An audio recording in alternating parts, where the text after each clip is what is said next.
Bienvenidas, bienvenidos a Radio Semilla, el podcast de la Red de Guardianes de Semillas, donde hablamos de regeneración ecológica y social. Yo soy Felipe Álvarez. Hoy les tengo un episodio especial porque este episodio finaliza una serie de 3 episodios con maestros de la vida que fueron Carlos Zorrilla, Pacho Gangotena y ahora el gran Pocho Álvarez. Les voy a llamar los 3 jinetes del apocalipsis. Pocho es el documentalista más prolífico de este país y probablemente de la región. Ni él mismo sabe cuántos documentales ha producido, pero algunos calculan que es alrededor de 80, entre largometrajes y mediometrajes, siempre registrando las luchas populares en el Ecuador, acompañando siempre a los pueblos, a las comunidades que resisten los extractivismos más salvajes. Me encantó sentarme a conversar con el Pocho. Es una persona que destila sabiduría y de la que ahora me siento orgulloso de llamarle un amigo. Y confío en que muchos de ustedes van a valorar profundamente este episodio. Tenemos novedades también de nuestros proyectos aliados para nuestros miembros, bueno, para todos en verdad, pero con descuento para nuestros miembros. Los guardianes de Shungotola, que estuvieron en un episodio anterior, Doris y Charlie, ellos sacan un calendario, un almanaque lunar ecuatorial cada año que se llama Alma Calenda. Y este año están ya sacando el almanaque del 2024. Y ahora se han aliado también con nuestro compañero guardián Antonio Portilla, que está dedicado a la diagramación y diseño y distribución de este producto que es lindísimo. Es un calendario que incluye guía de labores diarias para huertas, viveros, arboricultura, control de plagas, apicultura y cuidado personal. Tiene recomendaciones biodinámicas, contempla las fases lunares, los solsticios, los equinoccios, incluye asociaciones de plantas recomendadas en la huerta, tiene recetas, es súper completo, realizado por gente que en verdad siembra y guarda las semillas y hace todas sus actividades basadas en este calendario. Es un calendario que nace desde el huerto.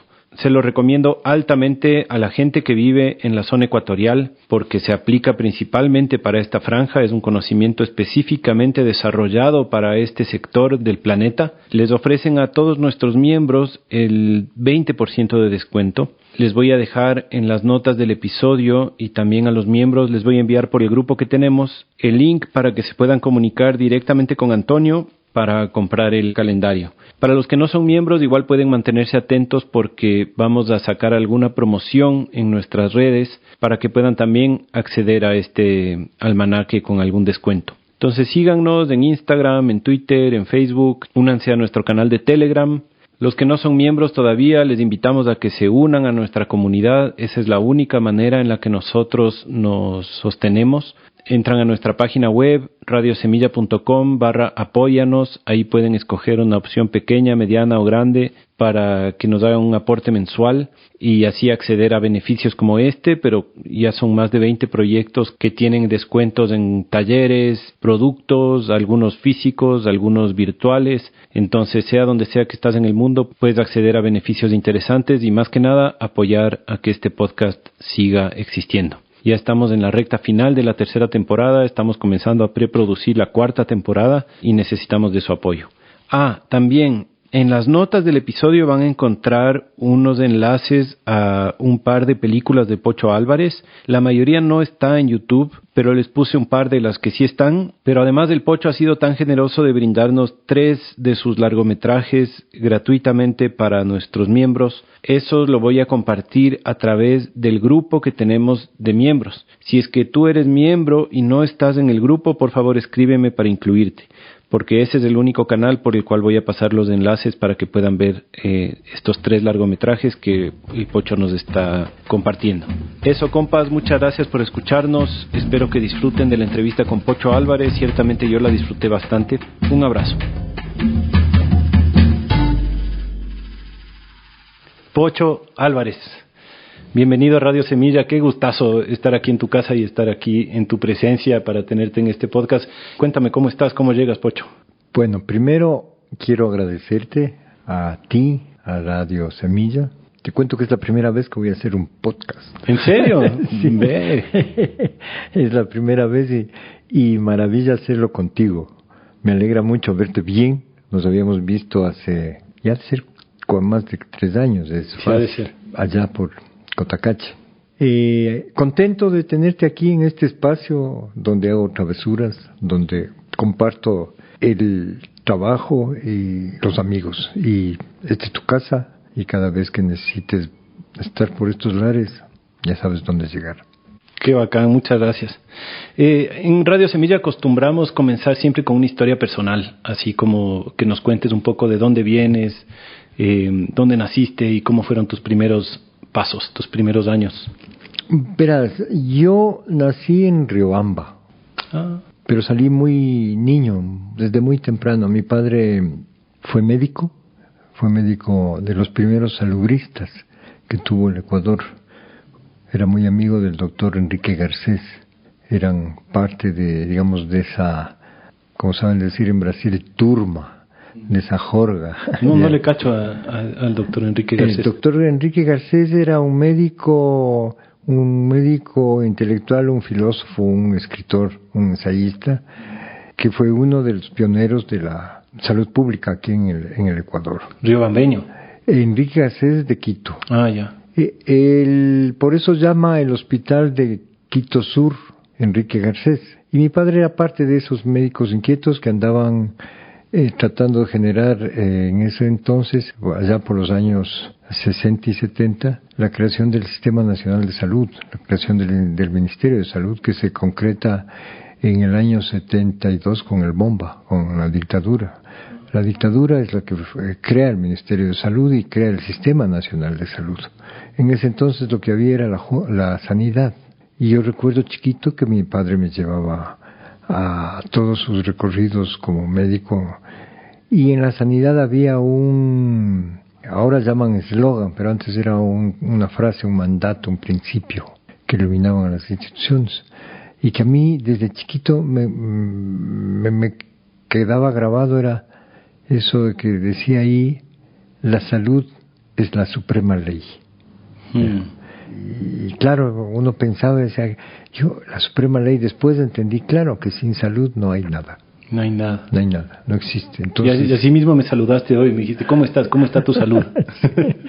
Claro, porque ese es el principio de la vida, tener una vida sana, una vida saludable. Claro, mis tías cuencanas siempre que decían, ¿cómo está tía? Decían, con la salud, ¿qué es más? Así decían, con la salud, ¿qué es más? Exacto. Entonces, digamos, la vida de mi padre de alguna manera me marcó por su forma de ser, porque él buscaba eso que se llama que la salud sea un imperio de este espacio.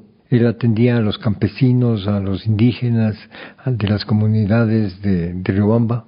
Yo era muy niño y me acordaba siempre de cómo les atendía en su casa, en el consultorio de su casa, los días sábados, que era día de feria.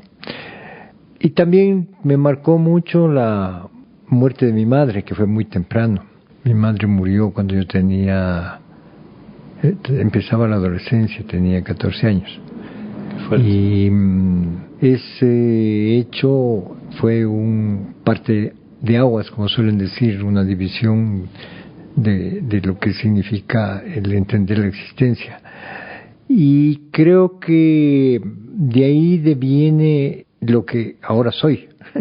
Ya viejo me doy cuenta porque cambié y me fui hacia la realidad que me habita, lo que soy, por esas dos vertientes, ¿no? Mi madre que era enferma, que fallece, y mi padre que era una persona dedicada a encontrar la salud pública para un Ecuador que era enfermo y que sigue siendo enfermo y que no queremos o no nos interesa ser un nosotros sano.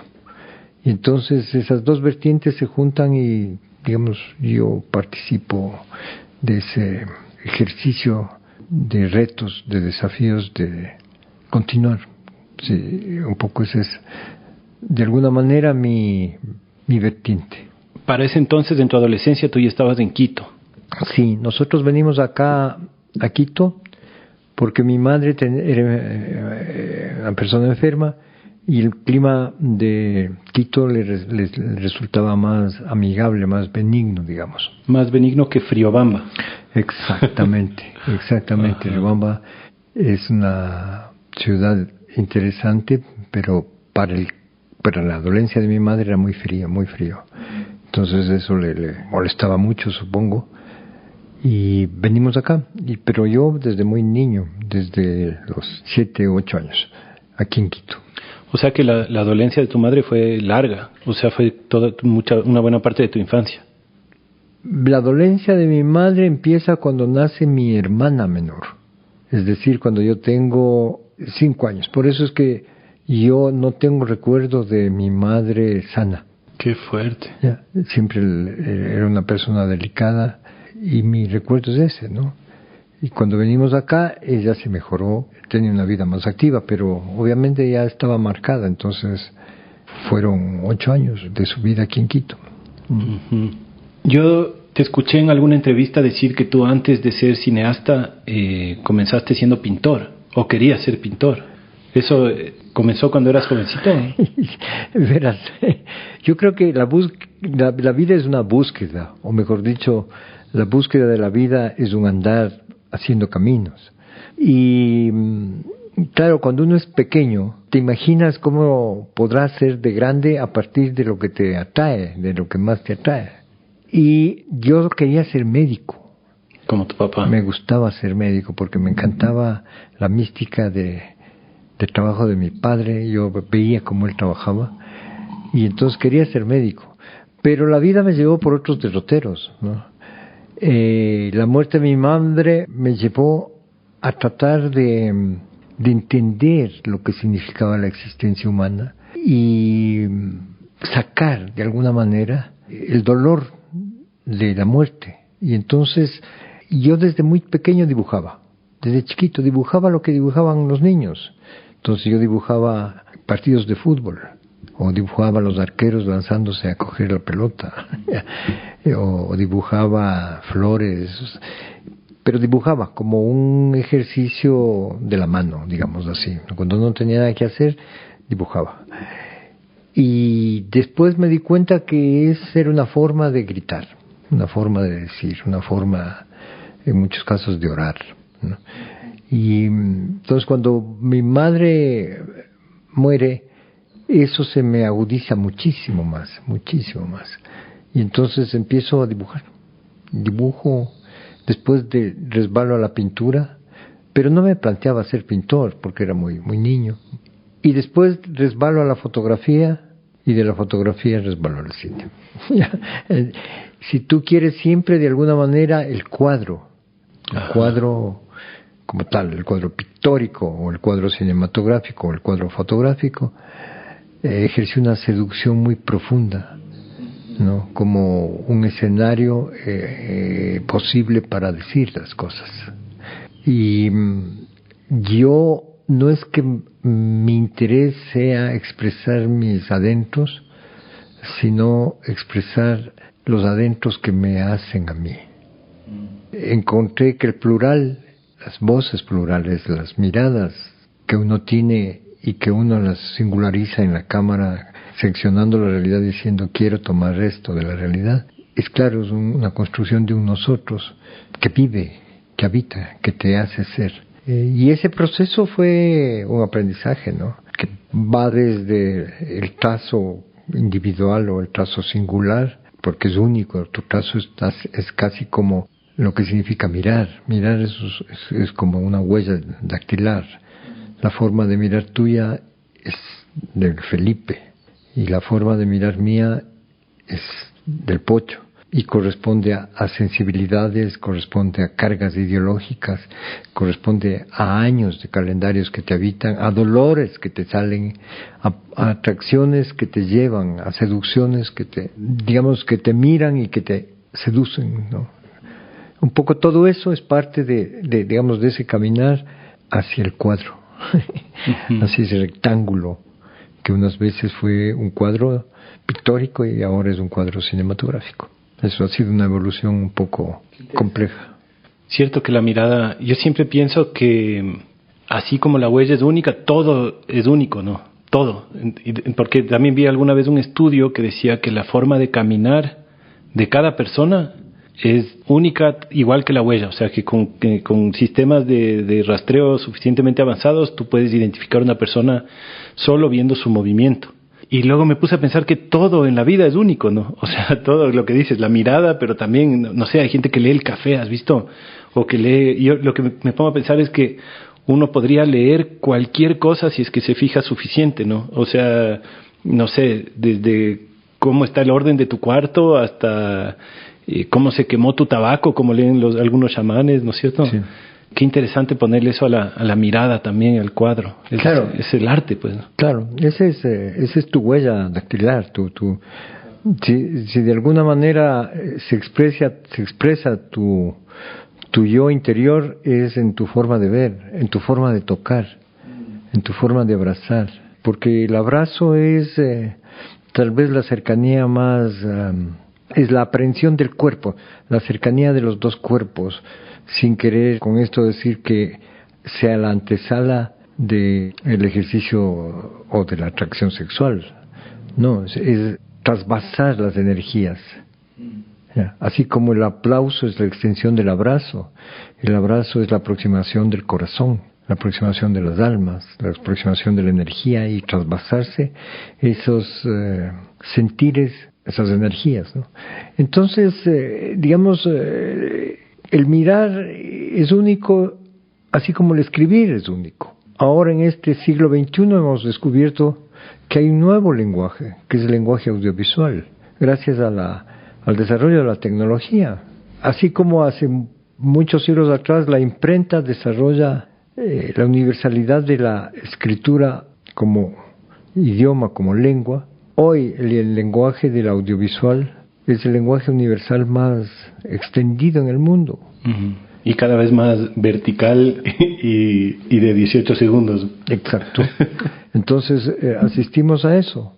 Cada quien busca mostrar aquello que ve y esa es su forma de decir, este es el mundo que yo veo y este es el mundo que me rodea. Eso no significa que vas a ser cineasta.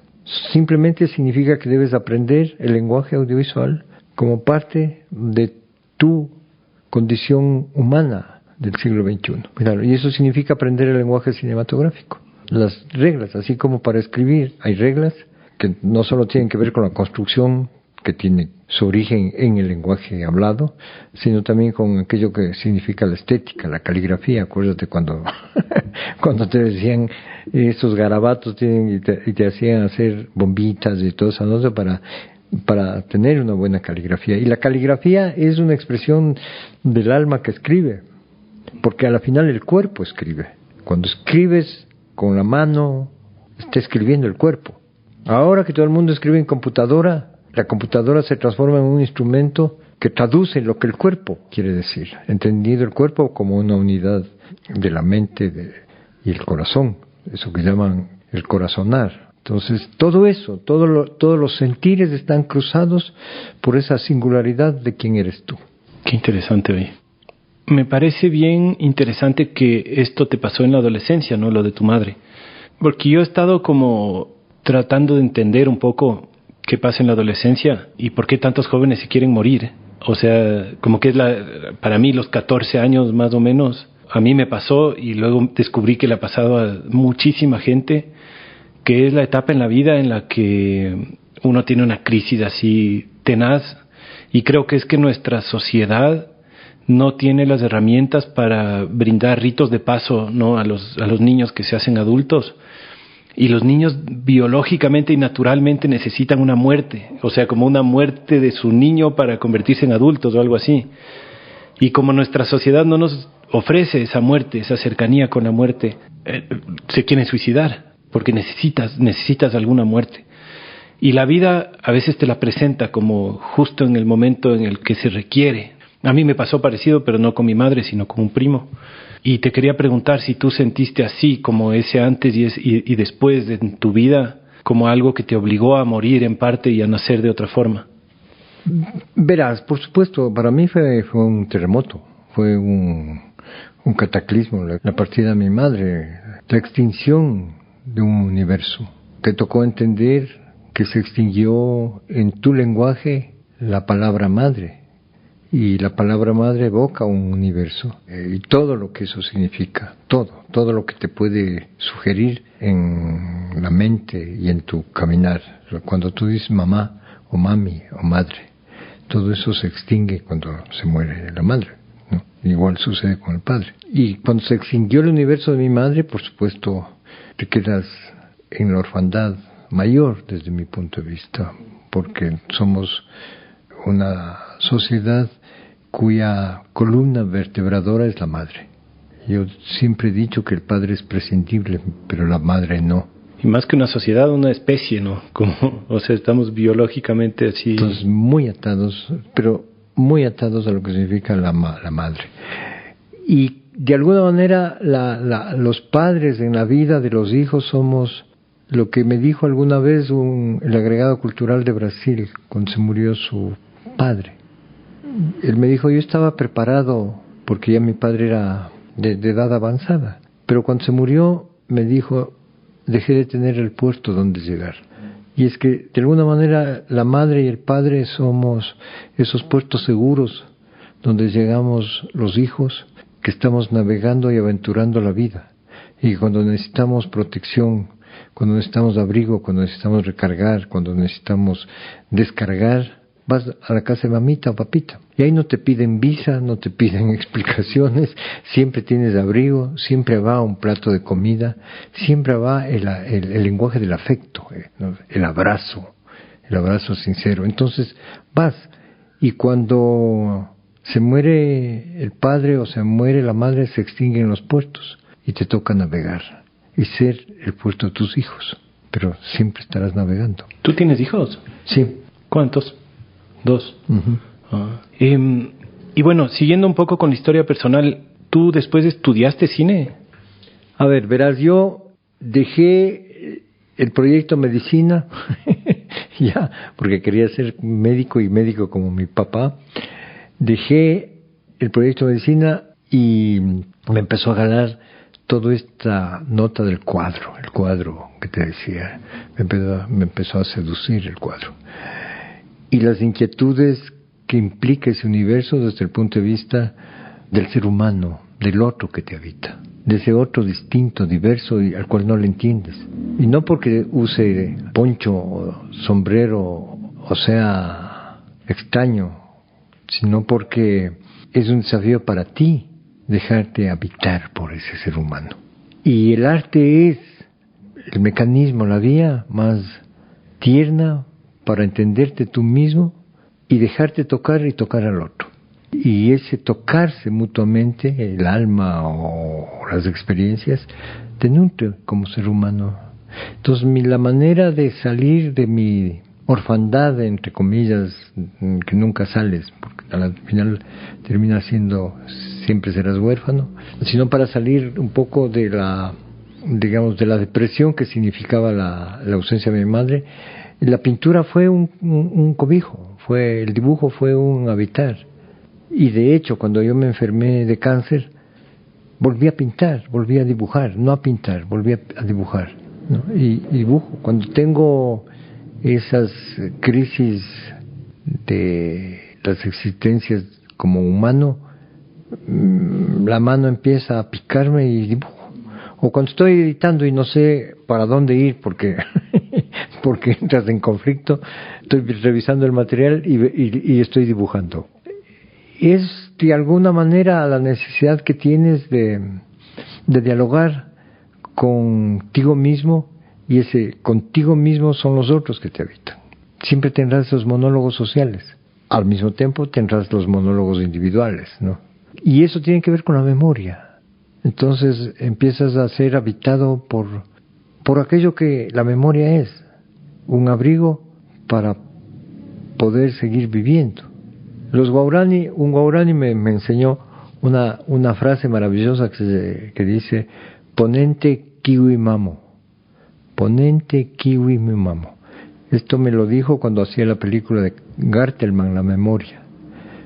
Y yo le digo, ¿y qué significa eso? La memoria lleva a vivir. Sin memoria no vives. O sea, sin la memoria de los afectos te secas. Jorge Enrique Adum decía: patria es el bolsillo de la memoria donde se guardan los afectos. ¿Ya? Y un viejo y maravilloso poeta, Montubio, que murió también, decía: si bien patria es el sitio donde nacimos, patria es la tierra donde uno es feliz. Entonces, ¿ese era Dumas? Es el Dumas Mora, claro. Ahí mencionaste 3 películas que de una vez vamos dejándoles a que los oyentes las busquen, que es esta de Gartelman, de este fotógrafo de la selva, Jorge Enrique, que hiciste un documental sobre Jorge Enrique Adum, y Ale y Dumas, sí. Que esa fue la primera película que yo vi tuya, ¿sí? Creo que es del 2007. 2007, sí. Tremenda película de este poeta Montubio, lindísimo. Ahí a que la gente le vaya tomando nota. Y entonces, ¿el cine? ¿Cuándo cogiste una cámara por primera vez? Yo empiezo a descubrir la fotografía con Gustavo Corral. Él es mi primo y él es mayor. Yo estaba en el colegio y yo iba a visitarle a mi tía, que era la hermana mayor de mi madre. Y era como mi otra madre. Entonces le iba a visitar y con el Gustavo, que era mayor, empezamos a tener una cercanía y él me fue jalando hacia entender la fotografía. Y él era parte de una generación de jóvenes inquietos que buscaban respuestas a una existencia ya por los años, finales de los años 60, comienzos de los 70. ¿No? Era parte de la generación del Miguel Barea, por ejemplo, de el Ramiro Jacome, pintores que murieron, fallecieron. Entonces el Gustavo era parte de ese grupo. Yo era muy chiquito, pero yo le acompañaba. Y el Gustavo empezó con la fotografía. Era una generación que necesitaba expresar su necesidad de crecer en un país pacato, como es el Ecuador y como sigue siendo el Ecuador. Es un país que no entiende lo que significa abrir el horizonte, socialmente hablando, ¿no? Porque la gente, si te trepas a la montaña, entiendes el horizonte, pero socialmente es un subterráneo, ¿no? Es demasiado opresor el Ecuador como sociedad, sobre todo para los jóvenes. Por eso hay tanta migración, y siempre fue así. Entonces, esa generación, para decirte un ejemplo, se revela y salen los 4 mosqueteros en la pintura, ¿ya? Que son Isa, Unda, Jacome y Román, que marcan un antes y un después en la pintura. Eso es los 60.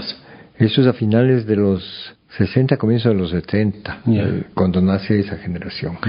Y es esa generación que es también respuesta a la época del petróleo. Y entonces había necesidad del cine. ¿Por qué? Porque el Ecuador no tenía cine, no había cine, no existía. Había Jaime Cuesta, Agustín Cuesta en la sierra y Gabriel Tramontana en la costa, pero no era una propuesta de hacer cine, era simplemente un ejercicio de noticias, una suerte de reporteros de lo que iba pasando en la sociedad, pero no interpelaba el cine, no ejercía ese necesario contrapeso de cuestionar, porque para eso es el arte. Y la pintura sí. Te estoy diciendo los 4 mosqueteros. Recién hace un mes se cerró la exposición sobre los 4 mosqueteros en el centro metropolitano, en el Museo Metropolitano. Y creo que todavía se está exponiendo en otra galería. Pero Jacome es impresionante. Y yo era amigo de Ramiro. Pero yo era un amigo joven, porque me llevaban con 7, 8 años. En ese entonces la diferencia es mayor. Pero es el Gustavo el que me abre el cuadro fotográfico. Y yo no sé qué decirte, pero entré naturalmente al cuadro fotográfico. Cambié los pinceles, los óleos, por entender lo que significa fotografiar, que es manejar la luz, pintar con la luz. Ese es el fotógrafo, ese es el mirar. Uno tiene que mirar entendiendo la luz, entendiendo al sol, entendiendo la luna. Y entonces ahí entendí otro universo mucho más grande, que era esa capacidad que tiene la fotografía de ser universal. Porque una foto la lee todo el mundo y no te estás preguntando, tradúzcame. Y de ahí resbalé al cine. Pero eso era cuando yo estaba en colegio, y cuando yo tenía 15 años, 16 años. ¿Y qué cámaras eran en ese momento? Uy, una chéverísima. Había, verás, por supuesto había Canon, había Yashica, había la Minolta, la Nikon, la famosa Nikon F1, la famosa F2, algunas cámaras que se me van de la memoria, ¿no? De la emoción de recordar. ¿Y tú lograste tener la tuya propia Sí. suficientemente temprano, digamos? No muy temprano. Yo tuve mi cámara bastante después, de mucho tiempo después. Te puedo decir que de alguna manera eso fue parte del crecimiento, el poder tener la herramienta. El tener tu herramienta propia es parte de tu crecimiento, ¿no? Es como construirte tu asadón, Uh-huh. ¿ya? O construirte tu instrumento que te permite entender la vida y la sobrevivencia al mismo tiempo. Entonces, a mí me parece importante, porque así fue, crecer sin el instrumento hasta llegar a tener el instrumento. Y después se te robaron, claro, porque aquí, si no te roban las cámaras, no eres ecuatoriano. Claro.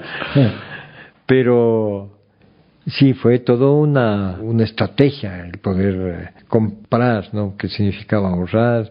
Una Minolta, por ejemplo, ya no me acuerdo, los lentes, era todo un crucigrama, un diagrama, una cosa así como articular. Porque además de eso había que tener claro lo que significaba manejar la película. Claro, en cine mismo. Y en fotos, porque tú ahora coges el celular y tienes ad infinitum. O sea, tú puedes tomar fotos ad infinitum. En ese entonces no, tú tenías rollos de fotos. Unas de 12, otras de 24 fotos. No tenías idea cómo te habían quedado hasta que las revelaba. No, eso, entonces tú tenías que saber qué querías tomar. Entonces tenías que volverte extremadamente riguroso. Uh-huh. Extremadamente riguroso, porque eso era una economía. No podías desperdiciar. Claro.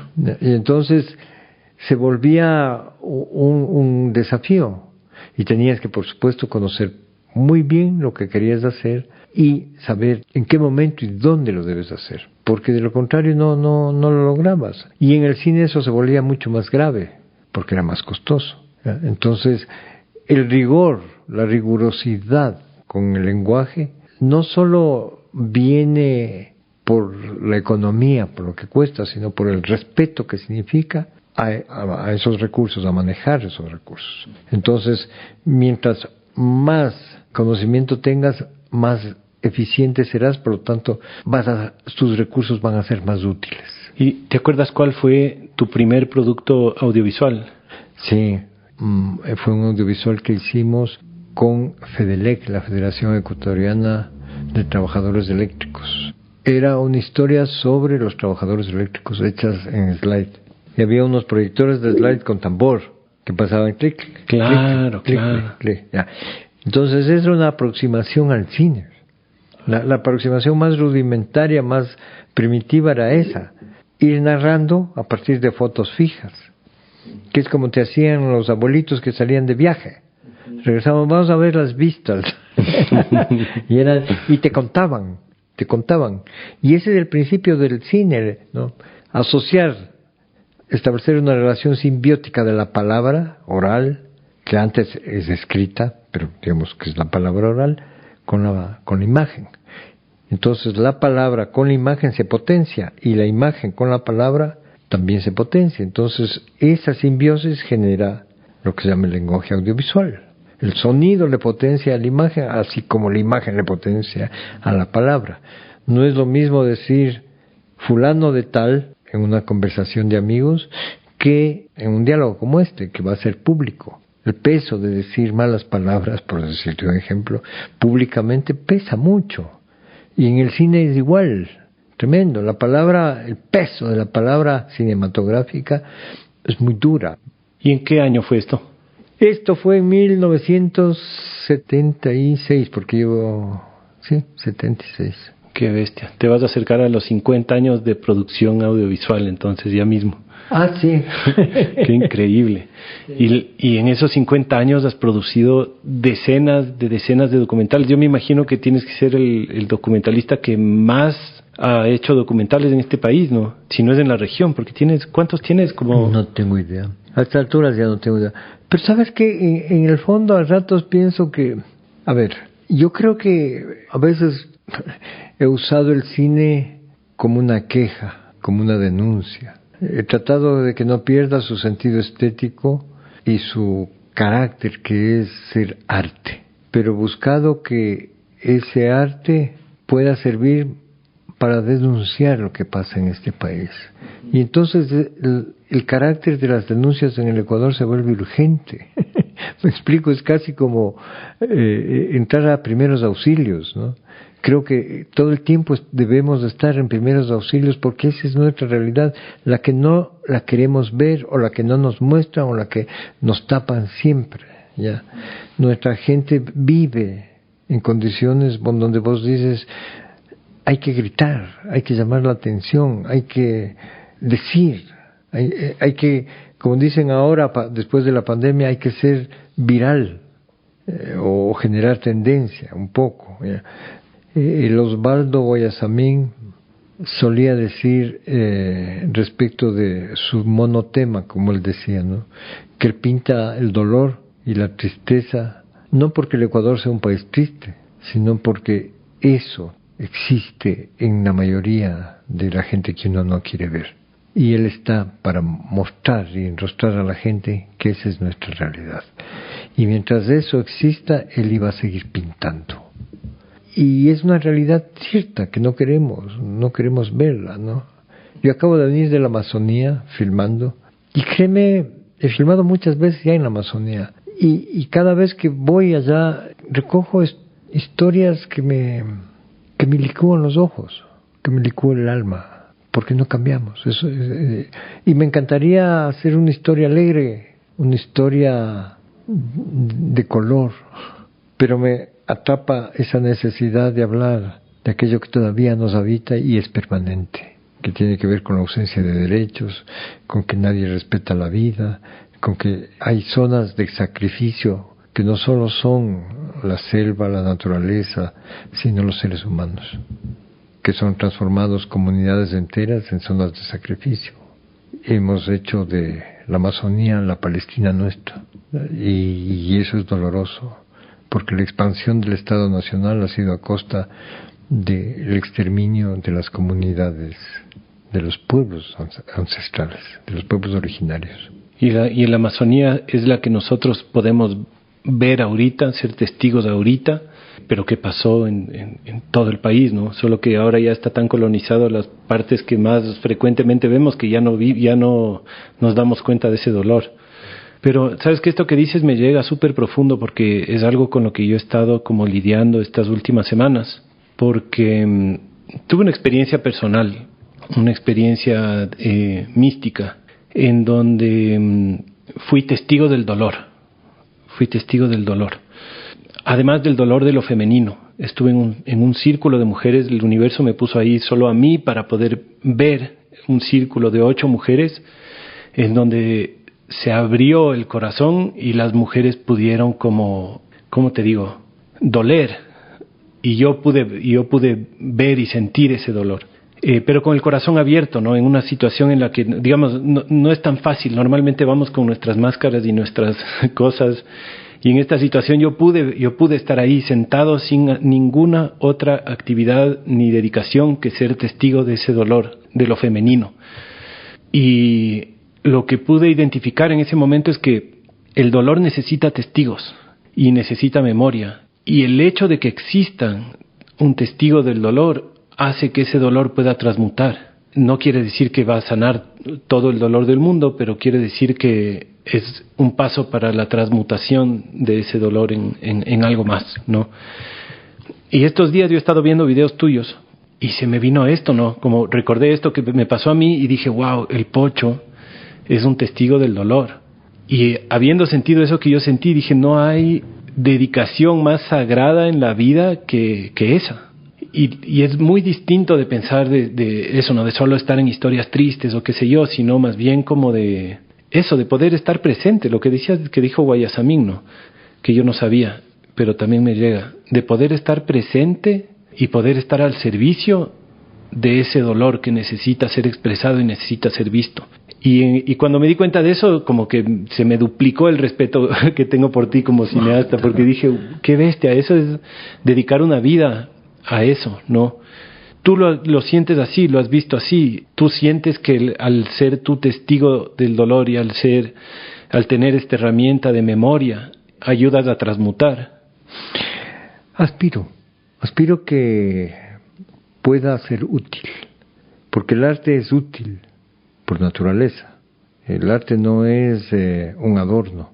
Solo el poder quiere que sea adorno. Solo el poder dice vamos a hacer el teatro de la calle, o vamos a hacer Ecuador creativo. O sea, son las ridiculeces del poder que busca instrumentalizar al arte como parte de su quehacer. El arte ante todo lucha por la vida y preserva la existencia porque es la naturaleza misma de lo bello. Y lo bello no es contemplativo, es útil. Una flor es útil. Tú más que nadie sabes lo que significa la belleza. La belleza sirve para reproducir la vida. Y el arte sirve para eso, para que la vida continúe. ¿Ya? Entonces, obviamente, de lo que se trata en mi caso es no denunciar, porque yo no me planteo denunciar. Yo me planteo ser útil con lo que sé hacer con y para las comunidades que luchan por la vida. Entonces, me he juntado con INTAG, que es un ejemplo de lucha, y he seguido de cerca su lucha. Me he hermanado de alguna manera, pero desde lo que soy cineasta, no soy ninguna otra cosa, no pretendo ser otra cosa. Y tengo conciencia de lo potente que significa la cámara, igual que sé lo que significan los micrófonos, porque amplifica la imagen y amplifica el sonido y amplifica la voz.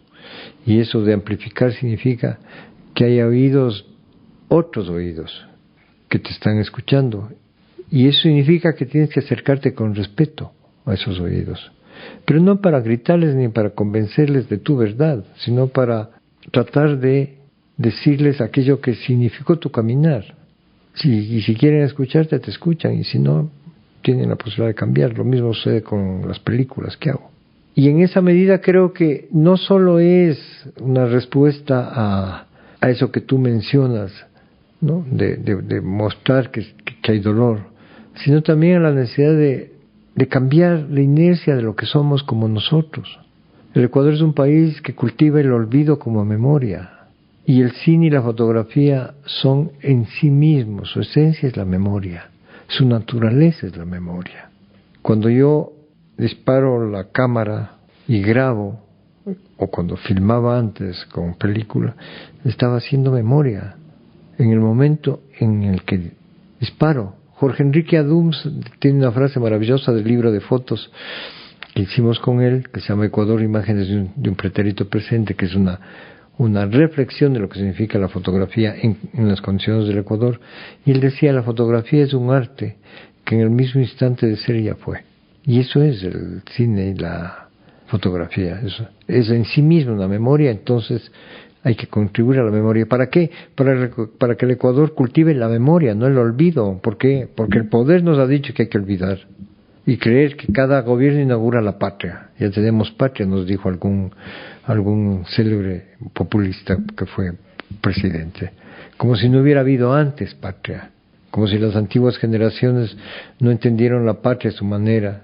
El problema es que hay que cambiar el sentido de la patria y volverlo al mundo, a la tierra patria, de tal manera que las naciones no sean excluyentes, de tal manera que la ciudadanía no sea excluyente, sino un ejercicio de la humanidad, de tal forma que la nación cultive humanidad, no ciudadanos que excluyen a otros ciudadanos. Y eso es labor del arte, porque también tiene que ver con la circunstancia histórica en la que se hace. Entonces, de alguna manera he tratado de hacer respuesta a la circunstancia que me habita y al calendario que yo habité.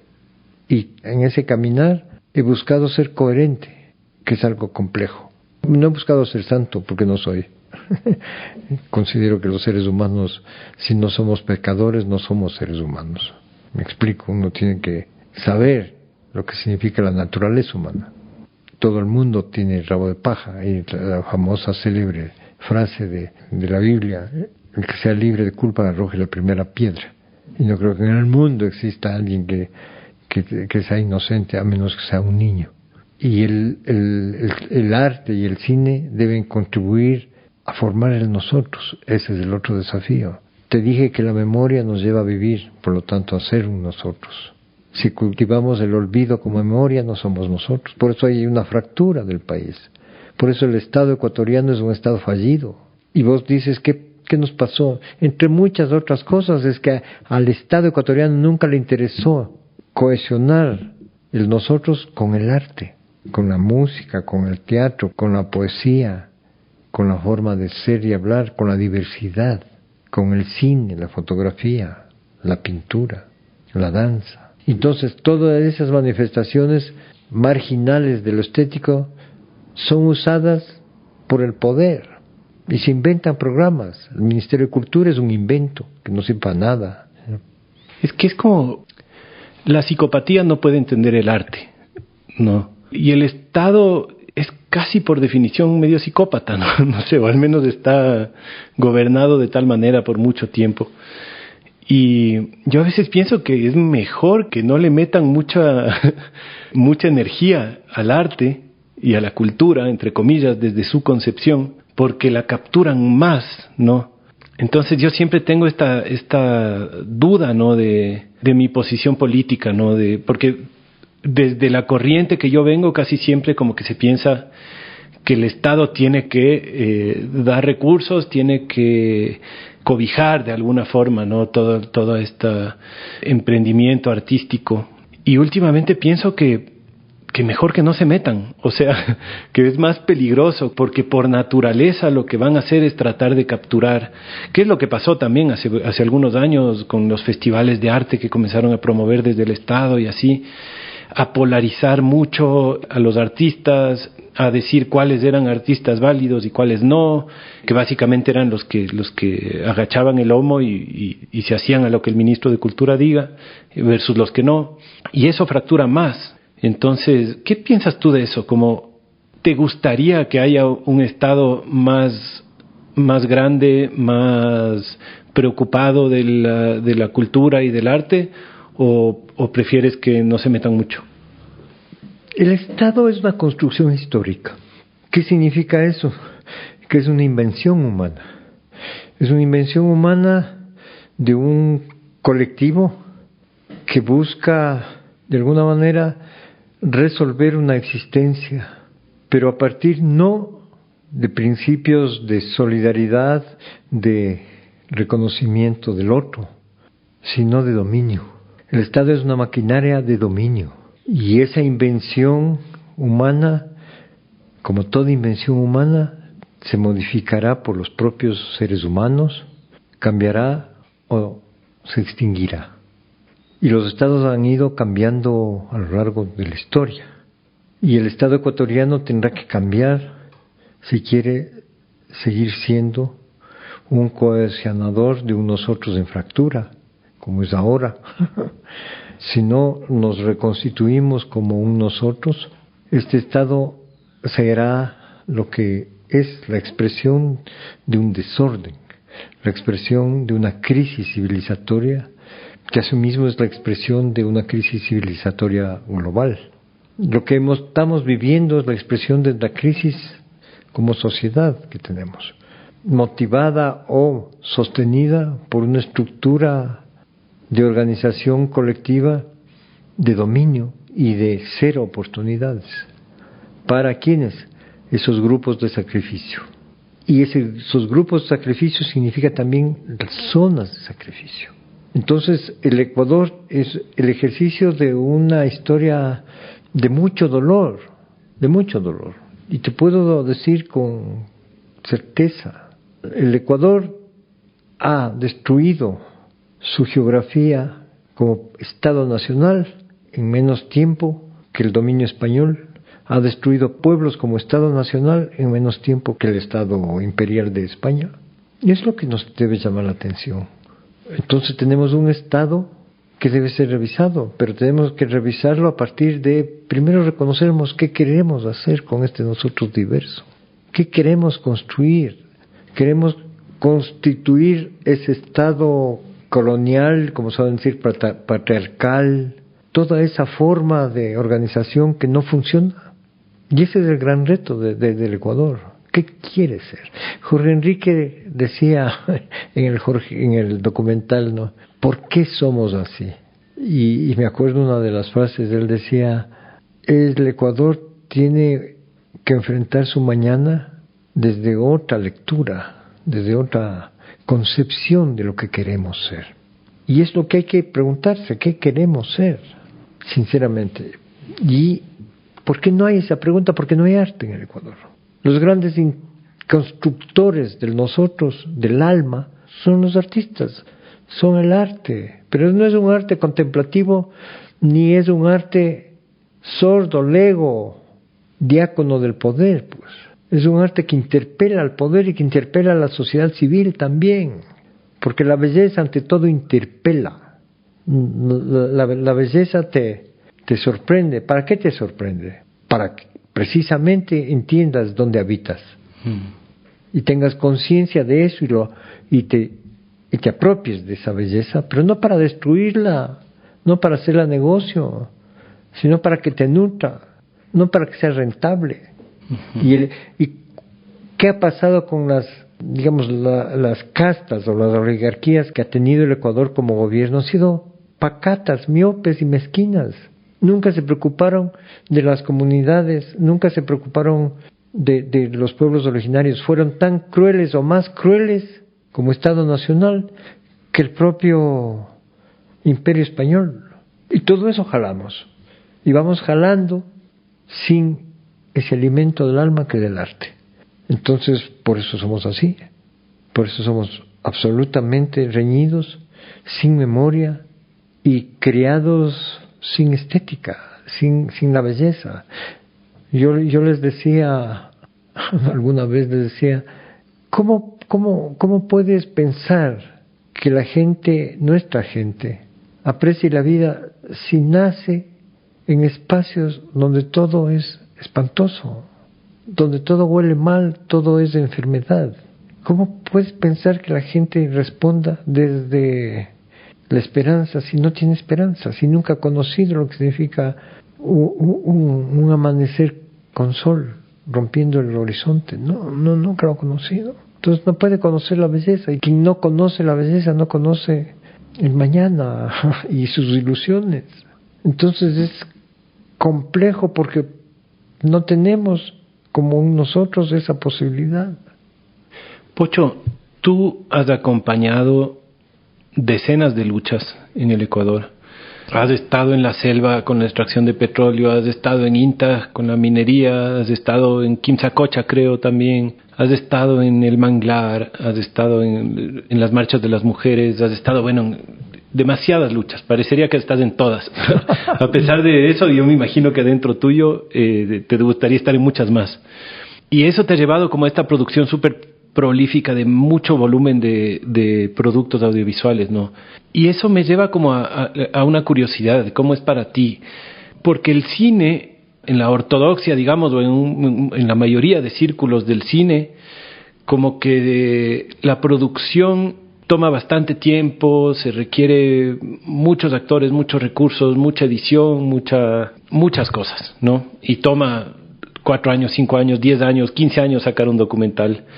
Y tú lo sacas como canguil, o sea, y buenísimos, a mí me encantan. Pero también en parte entiendo, o mi interpretación es que cuando veo tus documentales es que es una mezcla de cine con otra cosa, ¿no? No sé si es periodismo, un poco lo que decías antes, que es como la urgencia, porque está pasando esto y se tiene que saber y esto tiene que salir. Y también me imagino que porque tú estás asociado con decenas de luchas en el país, que todo el rato tienes que irte a filmar y a producir más piezas audiovisuales de miles de luchas que están pasando al mismo tiempo, que no puedes quedarte estancado en una sola tampoco. ¿Cómo bregas tú con eso? O sea, con el volumen de producción, con la cantidad de luchas en las que quieres participar, y con la premura de alguna forma, ¿no? De no tener demasiado tiempo tampoco para matizar, para recoger material de demasiados diferentes lugares, para qué sé yo. ¿Cómo definirías tú tu estilo de cine? O sea, un poco quiero que nos hables de eso, de cómo es tu manera de hacer para poder hacer tanto y estar en tantos lugares a la vez. Complicado. Verás, empiezo por algo que alguna vez me preguntaron, ¿qué es el documental como género cinematográfico? Y yo considero que el documental como género cinematográfico no es el género menor del arte cinematográfico, entendiendo que la ficción es el género mayor. No, yo creo que el cine como arte es una suerte de actitud frente a la vida. El cine documental es eso, es una actitud frente a lo que está afuera y a lo que está dentro. Y es tratar de entender y de mostrar la ficción de la realidad que te habita. Lo contrario del cine de ficción, que es la reconstrucción o la imaginación que tú tienes de la realidad que tú imaginas. La ficción es la realidad imaginada y el cine documental es la imaginación de la realidad. Qué bueno. Y eso es lo que uno debe entender. Y en el caso del Ecuador es una realidad que es virulenta, que es inmediata, que es urgente, porque pasan inmediatamente muchas cosas y pasan todos los días y pasan todas las horas. Y uno tiene que de alguna manera en ese laboratorio tratar de potenciar tu capacidad de respuesta para que no seamos olvido, para poder construir una memoria, para decir esto pasó, esto está sucediendo, no es que no ha pasado. ¿Por qué? Porque la memoria oficial, la historia oficial siempre será un ejercicio de cuestionamiento y de interrogación. En la medida en que la historia oficial no sea la verdadera historia, el arte le contrarresta. Así como saben decir, aquello que la ciencia no lo descifra, el arte lo imagina. ¿Ya? Entonces, un poco es eso, a la inversa, ¿no? Aquello que la historia lo oculta, el arte lo devela. Entonces esa urgencia existe en nuestros países, existe en el Ecuador, por supuesto, así como existe en Perú y en Bolivia. Y entonces esas urgencias son urgencias que los artistas lo tienen y lo dicen, porque no hemos nacido como corifeos del poder, hemos nacido para precisamente cuestionar el poder. De eso se trata la vida, de construir un contrapoder que signifique eso que tú me enseñaste en Cotacachi, una iniciativa que preserve la vida y que no busca ningún otro beneficio que no sea la realización de contribuir a que la vida se reproduzca sanamente. Y creo que esa tarea es un pendiente. Por eso es que para mí hacer una película implica la urgencia de que no llegue en el momento en que debe llegar. ¿Por qué te digo eso? Porque el documental es la vida misma, no es como la ficción. La ficción es una historia que significa la recreación de la realidad, ¿ya? Y tú la puedes mostrar en determinado tiempo, no tampoco fuera de un tiempo. En cambio el documental no, tú tienes que como director, como realizador, como autor, como parte de ese quehacer, decir, hasta aquí llegamos. ¿Por qué? Porque el documental es vivo, vos puedes seguir filmando. Claro. Sigues filmando y porque la realidad sigue viviendo y te sigue mostrando. Hay un dicho que dice que una obra de arte nunca se termina, máximo se abandona. Y la vida es una obra de arte. Uh-huh. El documental se termina cuando el autor dice hasta aquí. No más, porque esta parte de la realidad queremos mostrarla. ¿Para qué? Para que la gente sepa. Uh-huh. Entonces, en el caso para ponerte un ejemplo, cuando yo hago por primera vez Tóxico Texaco Tóxico, cuando llego a la Amazonía y descubro eso, me dolió el alma, porque no podía entender dónde estuvimos nosotros como generación. ¿Dónde estuvimos nosotros como jóvenes soñadores que buscábamos la revolución, por lo tanto el cambio, toda esa onda? ¿Dónde estuvimos? Si se nos llevaron los bosques, los ríos, se nos llevaron los pueblos, porque desaparecieron, ni siquiera nadie sabe, ni siquiera sabemos como historia dónde enterramos a los tetetes y a los anzahuaris. Y a nadie le importó eso. Y nos sigue importando un bledo, porque el desarrollo, ese concepto de desarrollo, es el que destruye la cascada de San Rafael. Esa cascada emblemática que era la puerta de entrada a la Amazonía como paisaje, desapareció por la hidroeléctrica Coca-Cola Sinclair, que no funciona, que funciona a medias, que está rota, que fue un negociado. Entonces, si tú no cuentas eso, ese drama, no vamos a constituir ese nosotros necesario, crítico. Y si no tenemos un arte en todos los géneros, vivo, por lo tanto dinámico e interrelacionado con las preocupaciones diarias de la gente, no vamos a entendernos. A nosotros nos duele profundamente la migración hacia afuera, nos duele en el alma, y concuerdo, porque esa ruptura familiar es dolorosísima. Nos duele que haya ecuatorianos que crucen el tapón de Darién, sí. Pero nadie se pregunta la migración interna, que es tan dura como la externa. Nadie se pregunta lo que le ha significado a una comunidad quichua de la provincia de Bolívar ir a Machala, del páramo a la costa, aprender olvidando su propio idioma. Es como irse de aquí a Europa, a Holanda. Nadie se ha preguntado lo que ha significado a un montón de comunidades o a un montón de gente el migrar desde desde Manabí, Loja, a la Amazonía, cambiar de clima, en fin. Y ahí hay como dos tipos de migraciones, ¿no? La una hablábamos con el Pacho Gangotena recién que sacamos un episodio, que es la migración del campo a la ciudad, que es ya de por sí un vía crucis, digamos. Pero también hay la otra, que mencionaba otra invitada hace poco, que se llama Moema Visser, que decía la migración de los pueblos indígenas que tuvieron que irse cada vez más adentro mientras avanzaba la colonización. Y no es que son pueblos que van necesariamente a la ciudad, sino que, no sé, en ese caso ella decía pueblos indígenas que estaban en Sao Paulo o en Río de Janeiro, y que llegaron los portugueses y tuvieron que irse a la selva y cada vez más adentro y más adentro y más adentro, y ahora son pueblos del centro de la Amazonía, a pesar de que eran pueblos costeros hace pocos cientos de años, ¿no? Y eso aquí ha pasado bastantísimo también en la Amazonía. Pero no ha pasado en el siglo XVIII o XVII, claro. Pasó en el siglo XX. Claro. Los Taromenani mismos, los Tagaeri tuvieron que irse hacia adentro. Pero no solo ellos, los Siecopay, los Aicofán, los cofanes, ellos te pueden relatar. Verás, los Siecopay como comunidad no es que tenían la propiedad, sino que caminaban por un territorio que era de todos, que iba desde lo que ahora es San Pablo de Catizaya, el Cuyabeno, sobre todo del Cuyabeno, por el Aguarico navegaban hasta el Lago Agrio. Al Lago Agrio se llamaba, para ellos, Amisacho. Amisacho es, la traducción del Paicoca, significa algo así como ciénega de bambú, ya, porque había muchos bambús. Eso era Lago Agrio, lo que ahora es la ciudad de Lago Agrio. Y compartían con los cofanes.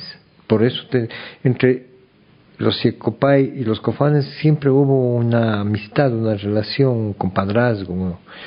Y los cofanes igual habitaban la orilla del Aguarico. Toda esa realidad de dominio de ser habitantes se pierde cuando llegan los habitantes del petróleo, ¿ya? Cuando llega un país extraño que es el Ecuador, con unas máquinas. Entonces yo le preguntaba al Humberto Piaguaje, ¿ya? Le decía, oye, porque tenía 8 años cuando empieza la explotación petrolera, y le decía, oye, ¿qué sentías cuando escuchabas los helicópteros? Me decía pavor, en un comienzo era pavor, y te escondías y veías esos aparatos raros y me decía, ¿y cómo les llamaban a esos aparatos? No me acuerdo el término, pero era el equivalente a libélulas, porque son parecidas. En ese entonces eran los helicópteros así, con igualito a las libélulas, y bajaban. ¿Qué bajaban? Los tractores. ¿Y cómo les llamaban a los tractores? Como los gusanos de oruga, así, ese término. Entonces imagínate, digamos, el pavor en un comienzo y después la curiosidad y después la adaptación a todo eso. Igual te puedo decir en los Guarani, Davo en Omenga. El Davo saltó de la edad de piedra a la edad digital en 50 años.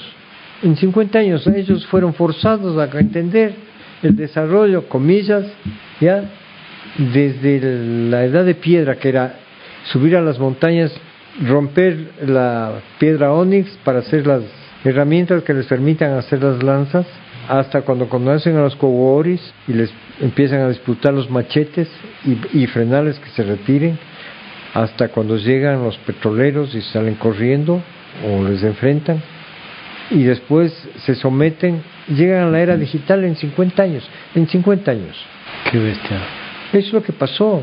Entonces vos dices, ¿qué nos pasó a nosotros como país? Nada, porque ellos no existían. ¿Y qué nos pasó a nosotros como intelectuales y artistas? Nada. Los intelectuales y artistas en el Ecuador estamos en deuda con la Amazonía, con su historia. En los años 30, el grupo que se llamaba Los que se van descubrió al Ecuador el Montubio, ¿ya? Cuando José de la Cuadra escribió el Montubio. Ahí descubrió, qué tipo más, una comunidad propia, con identidad, con toda esa nota.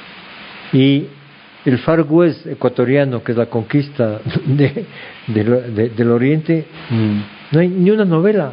Creo que la Gaby Alemán hizo una novela alrededor de eso. Es loco porque incluso cuando yo era joven, digamos, que no es hace mucho, hace 20 años, 25 años, todavía se hablaba de los pueblos de la Amazonía como jíbaros. Y ni se mencionaba que había diferentes nacionalidades, eran salvajes que estaban en la selva. El jíbaro en quichua es salvaje. Y eso es en los 90. Sigue siendo así. La concepción de los pueblos originarios es que son salvajes. Y de hecho el Estado Nacional, para darte datos, el Estado Nacional del Ecuador ha sido perverso. Galo Plaza, presidente del Ecuador después de los 40, después del trauma de la guerra con el Perú, después de Velasco Ibarra, él hace dos cosas, patrón Galito, como les llamaban, ¿no? Lanza la curita para calmar la herida nacional de desmembración territorial, de decir la frase, el Oriente es un mito. O sea, no hay por qué luchar en el Oriente. El Oriente es un mito, ya, primer dato. Y segundo, él suscribe con el Instituto Lingüístico de Verano y concesiona los territorios de la Amazonía, norte, centro y sur, para evangelización, bajo la lógica de civilizar a esos pueblos, a través del conocimiento de su lengua. Si algo hay que reconocer al Instituto Lingüístico de Verano es que por ellos se logró entender qué idioma hablaban los Siona, los Siecopay, los Aikofán, los Huaurani. Los Shuar ya sabían la Iglesia Católica. No hay una disputa religiosa en ese sentido. Pero es Galo Plaza el que lanza eso fue, creo que es en el 49-50, me parece. ¿En algún documental tuyo está eso? No, porque no pude hacer nada de eso. Y en el año 61, cuando Velasco Ibarra, antes de que le derroque, inaugura el aeropuerto de Shelmera, él dice en su discurso, como era él, lanza una máxima que es la que rige el quehacer político del Estado ecuatoriano hasta ahora. ¿Cuál es la máxima? Soldado, colono y misionero, la base de la civilización amazónica en el Ecuador. Hasta me imagino al viejo, que yo era enano, cuando lo escuchaba, porque hablaba en imperativo siempre. Muy parecido al que sabemos, al prófugo, imperativo siempre. Y eso te marca. ¿Dónde están los pueblos originarios? No existían. Soldado, porque era el conflicto con el Perú. colono, porque había que civilizar esa tierra, y misionero, porque había que adoctrinar a esa tierra. ¿Cuáles eran los otros ignorados? Los que siempre deben estar ignorados, por lo tanto, ser zona de sacrificio, las comunidades y pueblos originarios. Y esa deuda tiene el Estado ecuatoriano, y el arte tiene la obligación de mostrar eso. Ese es el gran pendiente que tiene el arte y los intelectuales del Ecuador con la Amazonía, con su propia historia. Reconocer el genocidio, ¿no? Reconocer el etnocidio, porque hubo destrucción de pueblos. Y reconocer la necesidad de reconstituir el nosotros a partir de la presencia de ellos. Y no solo los pueblos originarios, porque ahora hay que entender esa fusión con los colonos. ¿Colonos de dónde? Manabí, Loja. ¿Y por qué Manabí y Loja? Porque hubo sequía. En los años 60 hubo sequía en Manabí y en Loja. Y el oriente era el Jerusalén de los pueblos oprimidos. Claro, la reforma agraria también ayudó en eso de que podía irse la gente al oriente y tumbar árboles y declarar que era su tierra, básicamente. Era la política del IERAC. Las 3 líneas que armó el IERAC, ¿no? Que era en la Amazonía y en Esmeraldas. Oye, Pocho, no quiero que dejemos de hablar de Muisne. A ver, hágale, porque ya nos dispersamos tanto. Hay mucho de qué hablar. Sí. Porque el último documental que sacaste es sobre el manglar, y no es el primer documental que has sacado sobre Muisne. Ya tienes algunas piezas, creo que le llamas cápsulas o algo así, ¿no? Los que son más cortitos. Las travesuras que les llamo yo. Sí, que son videos de 5, 10, 15 minutos. Y quisiera hablar un poco de Muisne, primero porque creo que es importante hablar de algunas de las causas, ¿no?, en las que tú estás trabajando. Y Muisne es una que está muy cercana a mi corazón, en donde tengo familia, donde tengo gente súper querida y donde estuve trabajando también. Y donde coincidimos un poco en la parte del terremoto, que si es que no me equivoco, es el primer video que yo he visto tuyo de Muisne es el del terremoto. No sé si antes tal vez habrás hecho otros. Pero me parece interesante dar un poco de contexto antes de hablar de este último documental que acabas de sacar. ¿Nos quieres contar un poco cómo te vinculaste con Muisne y de qué tratan los videos que has hecho en Muisne? Verás, yo me contacto con la gente de Muisne, con el líder y Marianelli, líder Góngora y Marianelli Torres. De Sedema, de Secondem. Secondem, siempre me confundo. Porque eran vecinos. Secondem es de la defensa del manglar, ¿no es cierto? La Corporación de Defensa del Manglar. Porque eran vecinos y ahí nos conocimos. Aquí, claro, tenían el Martín Pescador, pues. Exacto. No, este restaurante. Ya. Ajá. Y a vecinos de departamento. Yo vivía en la granja y fueron a vivir la Marianelli y el líder. Y ahí nos conocimos. A la Marianelli le conocí antes, cuando ella era estudiante de comunicación. Pero le conocí en un curso, en un seminario, pues nada más. Y después pasó el tiempo. Ahí nos conocimos. Ese fue el primer contacto. Y obviamente me empieza la curiosidad de lo que significaba la defensa del manglar. Y me pareció notable esa propuesta de concientizar a la sierra a través del paladar. La única memoria permanente es el paladar. Y eso no lo digo yo, lo dice la vida. Vos te vas a acordar, tienes en tu memoria los platos de tu abuelita, que no lo vas a recuperar, porque ya murió tu abuelita, murió esa sazón, esa identidad, ese singular. Pero tienes guardado, eso sucede. Y entonces me parecía lindísimo que haya una propuesta de defensa del manglar a partir de las recetas, la comida que sale del manglar. O sea, esto que usted está comiendo que está maravilloso sale del manglar que está amenazado por esto. Eso fue en el 2000 y algo. Antes yo ya había hecho con el manglar, así mismo tenía una relación que vas construyéndolo de una manera extraña. Entonces, antes había cruzado el manglar, me pareció fascinante, y después en el año 84 hace un amigo fotógrafo con otro amigo, Los Mangles se van, en el año 1984, filmado en cine. Los Mangles se van, ¿se llama eso? Así se llama, Los Mangles se van, una película histórica, ya, porque muestra la destrucción del manglar, 1984.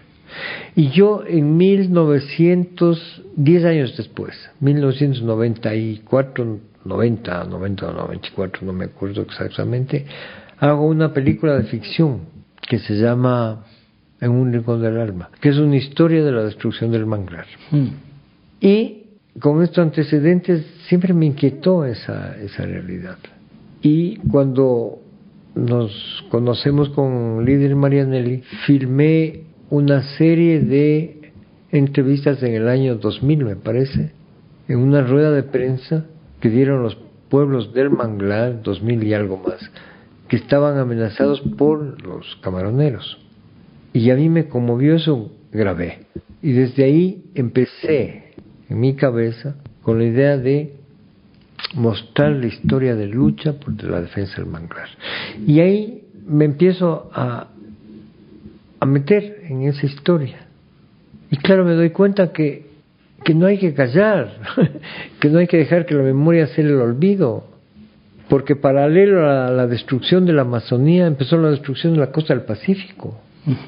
Y nadie sabía eso, no habíamos sabido eso. Y entonces cuando empiezo a hilar, me empiezo a acordar de cómo empecé yo.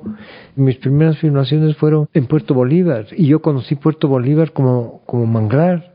Para mí fue sorprendente cómo esta industria, las camaroneras, se expandió como una pandemia. Y Muisne es el frente de lucha, aquí se queda. Todo eso fui conociendo y les dije, hay que hacer una historia, que nadie conoce esa historia, nadie conoce la historia de la defensa de los manglares. Nadie conoce, les dije, nadie conoce que el 26 de julio nacen en Muisne. ¿Qué es el 26 de julio? Más allá de la Revolución Cubana. El 26 de julio es el Día Internacional del Manglar, de la defensa del ecosistema manglar. ¿Dónde nace eso a esa fecha? En el Ecuador, en Muisne. Por un montón de coincidencias. Y eso no lo conoce nadie. Les dije, tenemos que hacer una historia. Y yo me enteré gracias a tu documental. Y eso que yo estaba cerca de la causa del manglar y no sabía eso de dato hasta que vi tu docu. Es que no conocemos, pues. Entonces vos dices, ¿cómo es posible que el Ecuador no conozca, que no se reconozca en sus comunidades que son luchadoras de raíz profunda? Entonces yo digo, a ver, ¿cómo no hacer un documental, así como hice el documental A Cielo Abierto a Derechos Minados, en donde muestro la extensa y larga lucha de INTA, que es similar a la extensa y larga lucha de los afectados por la explotación petrolera de Texaco?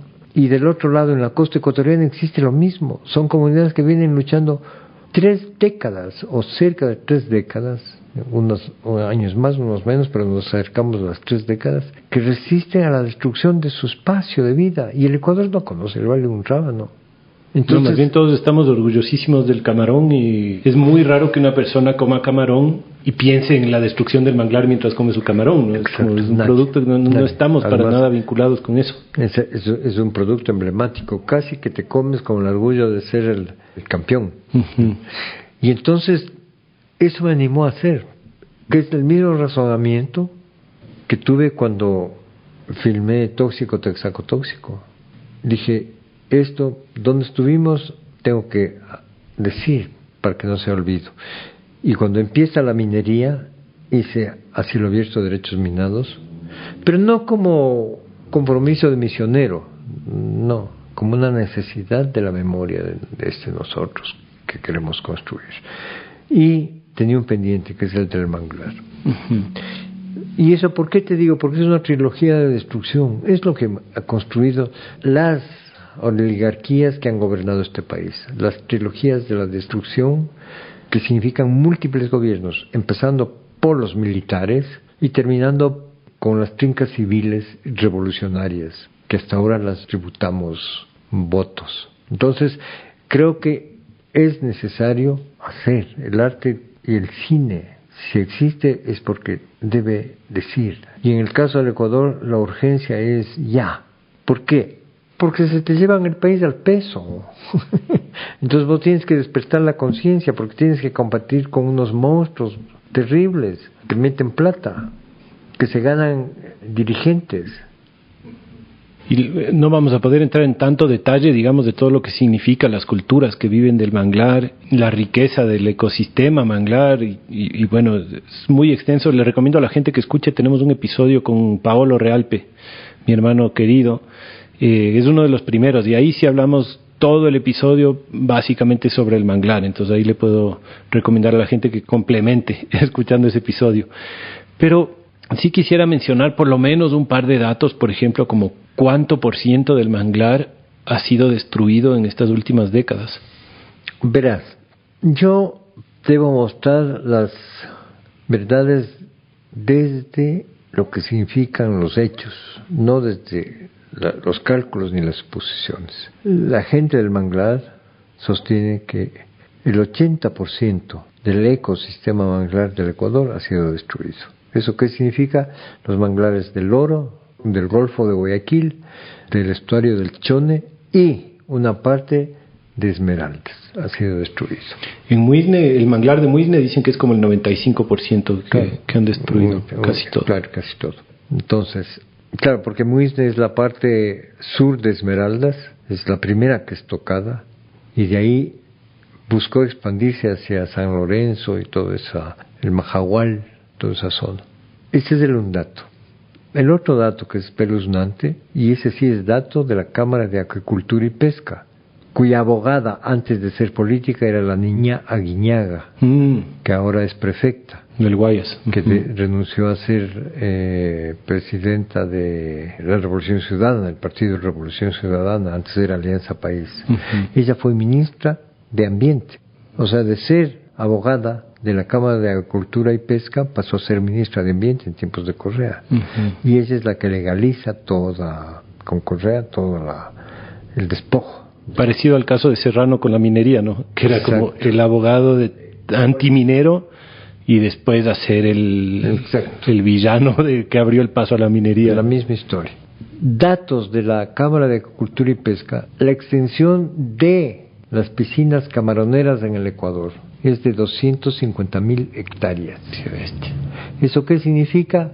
La extensión de las 13 capitales de provincias del Ecuador, incluido las más grandes, Quito, Guayaquil y Cuenca. Son datos de ellos. Entonces, para que la gente dimensione, y eso está en la película, para que la gente dimensione lo que significa la extensión de las camaroneras. ¿Y qué significa la extensión de las camaroneras? La extensión del negocio particular de quiénes, de una oligarquía, ¿ya? Políticos que fueron presidentes en ese entonces se llamaba el Congreso Nacional, diputados, alcaldes, porque es una mafia. El Ecuador siempre ha sido manejado por camorras, por mafias políticas, ¿ya? Que ahora están contaminadas por la mafia internacional del narcotráfico, pero antes generaban mafias locales. El capital financiero que ellos crearon, te aseguro que el capital financiero que sostiene la industria del camarón ahora está invirtiendo en la minería, porque es la lógica del desarrollo. Y no tienen el menor reparo en contratar exactrices que antes hacían programas como Arcandina para que sean las portavoces en la Cámara de la Minería, para que aprendan el guión de la Cámara de la Minería. Así como no tienen el empacho, envilecer a los dirigentes. Y ese es el desafío nuestro. Yo tengo una curiosidad, Pocho, en Muisne ocurrió el terremoto, el epicentro del terremoto fue entre Muisne y Manabí, básicamente entre el sur de Esmeraldas y el norte de Manabí. Pero pasó algo súper extraño ahí. Nosotros estuvimos trabajando, hicimos un grupo de apoyo al terremoto y estuvimos ahí trabajando más que nada como en temas sociales. Pero para mí esa es una época muy surreal. No sé cómo lo viviste tú, pero tengo mucha curiosidad porque me imagino que tú pudiste como tal vez entender mejor el panorama de lo que en verdad pasó ahí. Pero fue bien raro porque el gobierno en ese momento tuvo una narrativa de, primero, enfocar todo en Manabí, ¿no? Como que Esmeraldas no se mencionaba, a pesar de que Muisne fue de los lugares más afectados. Pero después hubo un movimiento político muy loco ahí, que trataron de despojar a toda la gente que vive en la isla de Muisne, que estamos hablando como de 8,000 personas. Después del terremoto, a pesar de que no hubo muertos en el terremoto, pero sí hubo unos daños estructurales así brutales, declararon a toda la isla inhabitable. bloquearon el acceso a la isla de materiales de construcción, de todo, sacaron todos los servicios públicos de la isla, sacaron las escuelas, sacaron el municipio, sacaron el centro de salud y le trataron de obligar a la gente a que salga de sus casas, una ciudad de 8,000 personas. Y yo, el rato que estaba ahí, trataba de entender, conversaba con todas las personas que podía para que me traten de explicar y nunca había escuchado como teorías de conspiración tan increíbles, pero no sabía cuál creerme, cuál no creerme. El caso es que, no sé quién ganó esa batalla porque mucha gente resistió, mucha gente no resistió, pero hubo un cambio así radical en ese momento, pero que estaba claramente apuntado políticamente, o sea, que no respondía realmente al desastre natural, sino que había alguna agenda ahí que yo nunca llegué a entender. ¿Tú llegaste a entender qué pasó ahí? ¿Por qué hicieron eso? Verás, yo creo que hay una construcción narrativa del despojo territorial de lo que te conversaba, las comunidades de sacrificio, los pueblos de sacrificio, los territorios de sacrificio en función del desarrollo. El discurso de Correa era contradictorio porque desalojaba a Muisne calificándole de hotspot, de zona de alta vulnerabilidad. Totalmente vulnerable para la vida, pero no para el turismo. Entonces, ¿qué contradictorio es esto? Esa es la primera gran sospecha. Segundo, tú no puedes imponer el desalojo. Y lo que hizo Correa fue eso. Ni un clavo para la gente que se queda en Muisne. Y hay algo que es inherente al ser humano, eso que ahora llaman la resiliencia, es decir, la capacidad de adaptación en los espacios en donde uno decide vivir. Y la gente no se fue. Y no se fue porque no tenía por qué irse. Porque no había razones históricas desde el punto de vista de las tragedias o los desastres como para irse. Las comunidades no son torpes. Cuando saben que el desastre se dio, se van, porque se cayó todo. Y en Muisne no se ha caído nada y no se va a caer. En el documental que hice, que se llama Aquí nos quedamos viejo Lucho, Ajá. Hay un geólogo que explica la constitución geológica de Muisne y por qué Muisne no va a desaparecer con lo que supuestamente era la amenaza, el tsunami. El tsunami era en Esmeraldas, puede ser en Esmeraldas, va a ser en Esmeraldas, pero en Muisne no, porque la playa es inmensa, porque el declive de la tierra sólida es larguísimo, no es como en otros lados y en Esmeraldas que hay un acantilado, digamos, bajo el agua. Que además, como mi hermano Paolo le llama, dice que están rodeados de manglar, que son la barrera protectónica. Claro, exacto. Que claro, mientras no se deforeste, el manglar sostiene, amaina mucho cualquier maremoto. Entonces, ¿qué hay detrás de todo eso? Lo único que te puedo decir es sospecha. Y a los dos que hay que preguntarles, dos actores políticos, ¿por qué martirizaron a la gente? Y habría que a Correa y a Serrano seguirles un juicio por lesa humanidad, porque no dieron ni un vaso de agua a la gente de Muisne, a pretexto de que era la zona más vulnerable y que debía ser desalojada. ¿Para qué? Y fue además muy distópico porque era como un tema de castigo y recompensa, de que tú podías recibir recompensa si es que te ibas afuera de la isla donde estaban todos los refugios y vivías en un régimen militar, que ahí estuvo viviendo Fanny Mina, que es la mamá de Paolo, que yo era el presidente del club de fans de Fanny Mina, y ahí estuvo un año viviendo en el refugio con la promesa de tener, y al final tuvo una casita en el continente, pero era un régimen militar en donde tenías que... Claro, yo le filmé la Fanny. Ahí está pues un video con la Fanicita, yo les voy a poner en las notas del episodio, pero era si es que tú sales de la isla y entras en el refugio, te vamos a dar de comer, te vamos a dar una casita, te vamos a tener bien, pero si es que te vas a la isla, eres enemigo y no vas a recibir ni un clavo, ni agua, y más bien hostigamiento. Claro. Entonces fue una cosa, a mí me parece cierto lo que dices, ¿no? Como fue un acoso, un crimen de lesa humanidad lo que le hicieron a la gente ahí en ese momento. Claro. Y no se conoce, solo se habla de Manabí en el terremoto, no se sabe la bestialidad que pasó ahí. Por eso hice el viejo Lucho. Uh-huh. Y es parte de la historia del Ecuador, al menos hay memoria de eso, me explico. Uh-huh. De lo contrario se hubiera desvanecido. No me acuerdo el nombre de la que fue secretaria de la gestión de riesgos en la época de Correa, que era del movimiento Ruptura 25. A ella deberían haberle metido en la cárcel, porque ella es la que justifica que Correa tenga el argumento para decir que Muisne está en peligro y que debe ser desalojado. Y después ella misma, tiempo después, con Moreno, suscribe el decreto levantando aquello que en tiempos de Correa lo dijo. Pero lo hacen sin ningún remordimiento, porque en este país la impunidad es parte de lo que nos deforma, parte de las torturas que nos hacen ser lo que somos como país, como Estado. Correa se equivocó, adrede, y nadie le cuestiona. Esta señora, que no me acuerdo el nombre, lanza un decreto como secretaria de gestión de riesgo, diciendo técnicamente que en Muisne, y todo eso está expuesto en el documental. Y diciendo técnicamente sin ningún argumento técnico, sin ningún estudio. Copiando las tesis de una alumna ya no me acuerdo, es un entramado miserable, y nadie investiga, nadie le dice, venga, usted como funcionario tiene que dar cuenta de esta tragedia que usted armó como funcionaria. Pero no, porque era revolucionaria, pues era parte de la servidumbre. Y a la servidumbre hay que recompensarle, pues. Qué bestia. Se nos está acabando el tiempo y quiero hacerte una última pregunta, que es algo que tal vez me hubiera gustado conversar como con más tiempo, pero creo que tendremos que hacer varios episodios.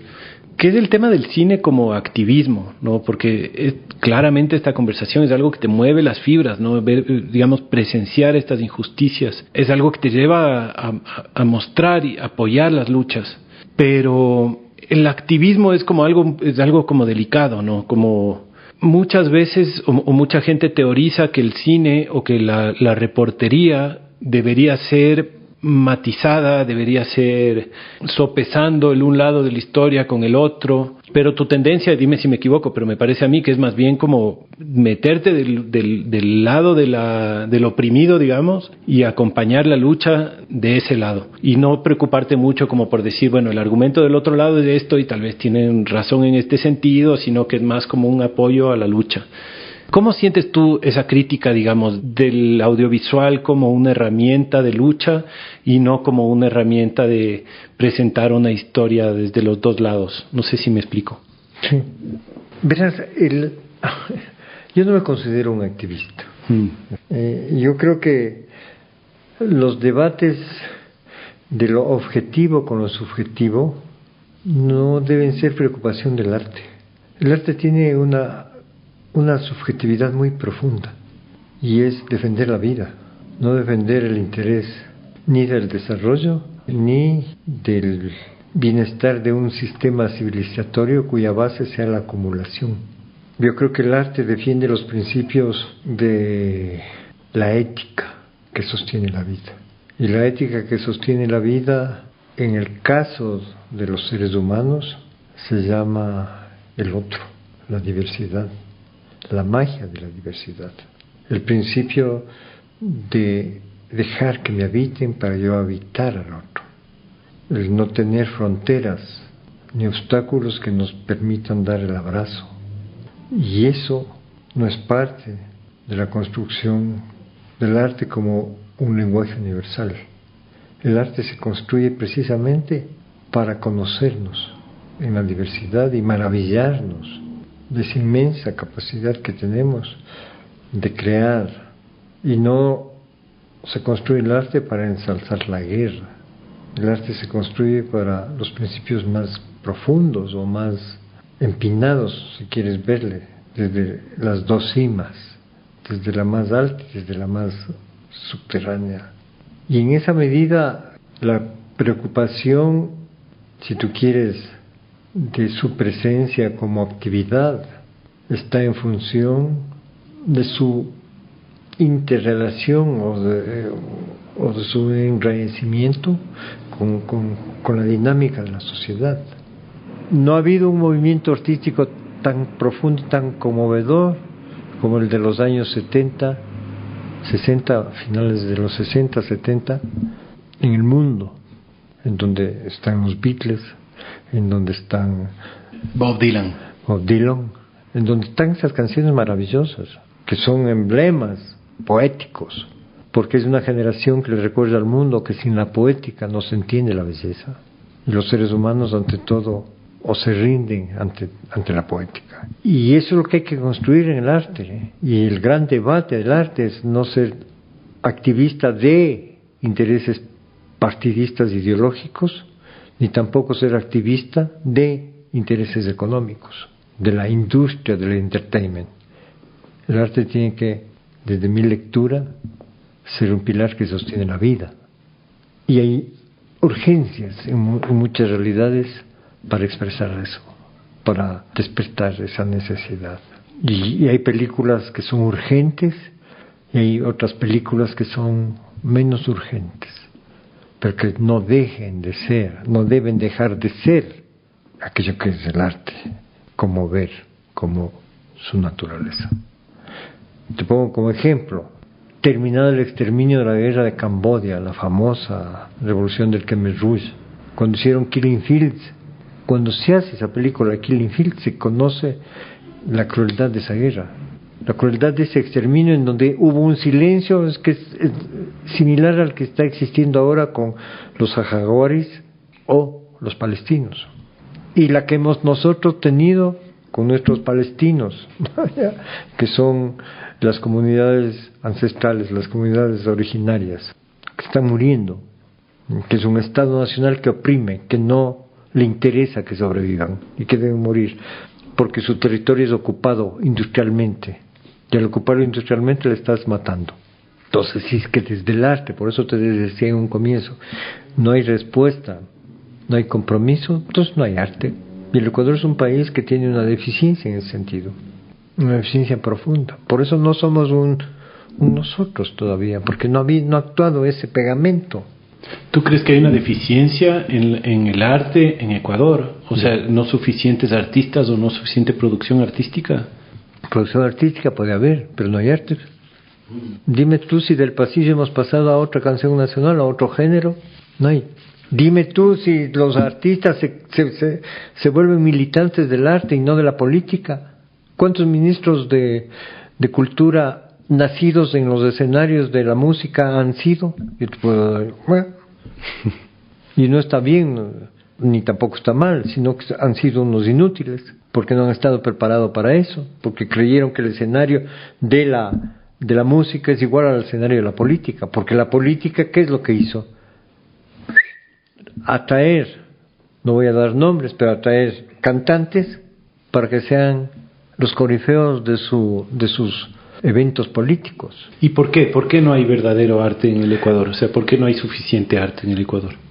Porque no hay una sociedad que reconozca la necesidad del arte, y no hay un Estado que promueva esa necesidad espiritual. O sea, las aristocracias promovían de alguna manera eso, a pesar de lo terrible que significaba su dominio. Aquí no. Dime tú, ¿cuándo nace la Casa de la Cultura? Después de la Revolución de la Gloriosa. ¿Y quién instaura la primera política pública para la cultura en el Ecuador? Arroyo del Río, en el año 1939-40, con la Casa de la Cultura del Ecuador, no la Casa de la Cultura ecuatoriana, que viene en el año 44. Y es la primera política pública para la cultura y el arte. ¿Y qué es lo que hace como propuesta política la Casa de la Cultura ecuatoriana con Benjamín Carrión y después con Pío Jaramillo Alvarado, que fue primer presidente y después del segundo presidente? La imprenta, ¿para qué? Para difundir los que se van, José de la Cuadra, Demetrio Aguilera Malta. ¿Cómo se conoce la realidad del Montubio y de los manglares? A través de ellos. Y en la Sierra Huasipungo, ahí conocemos desde la literatura esos países que no existían, la realidad de Huasipungo, la realidad de los Montubios, eso que llamaba el realismo social. Ese movimiento nos permitió reconocernos como nosotros, como colectividad, reconocer que habitan esos seres extraños, que hablan otro idioma, Huasipungo, el dolor de eso.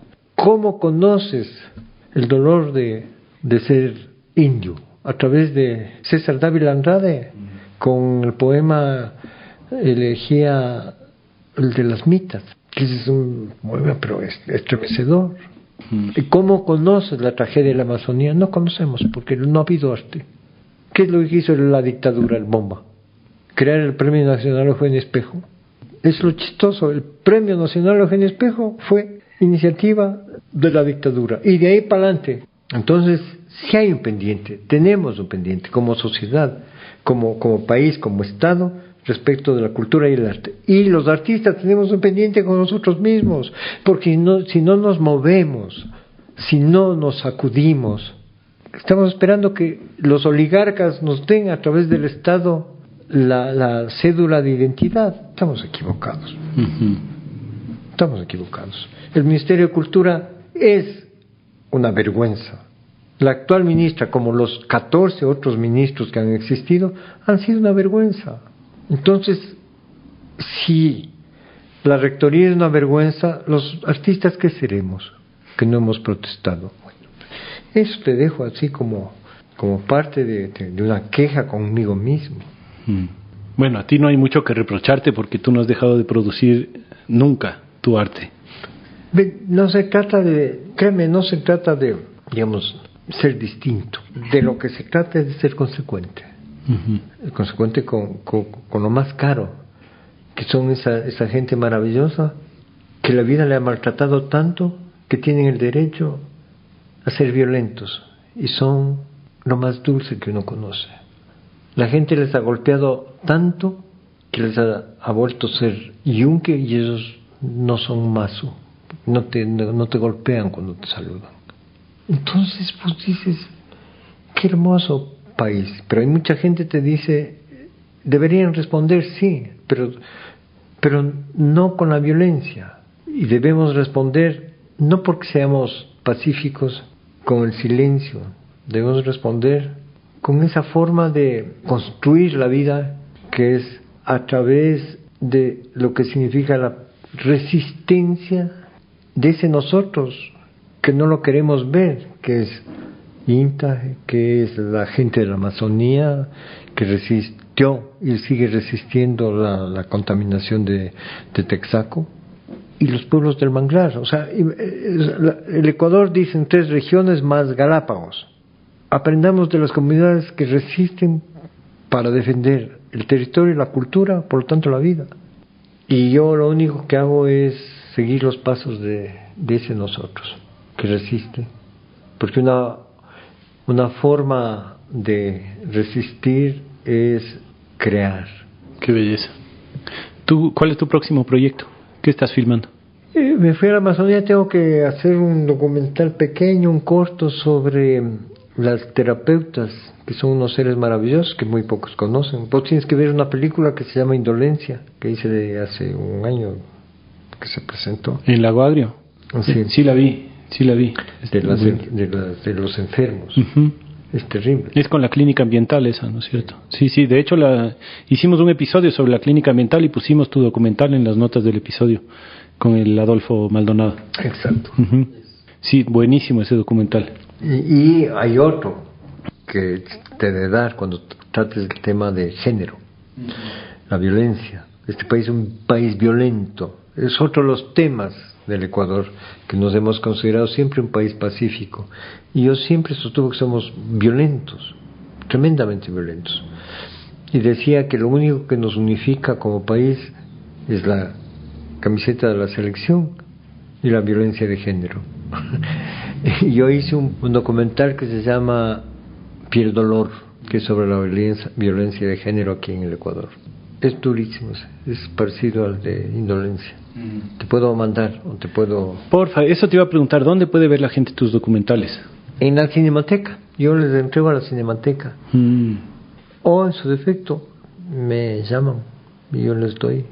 De pronto algunos poquitos que podamos subir, después conversaremos a ver cómo es técnicamente eso, pero para que por lo menos nuestros miembros o nuestros oyentes puedan acceder a unos cuantos de los tuyos, ahí claro, te voy a pedir. Yo digo, digamos, el cine es de todos. Yo sí soy partícipe de esta filosofía de que pido prestado las imágenes para devolverlas.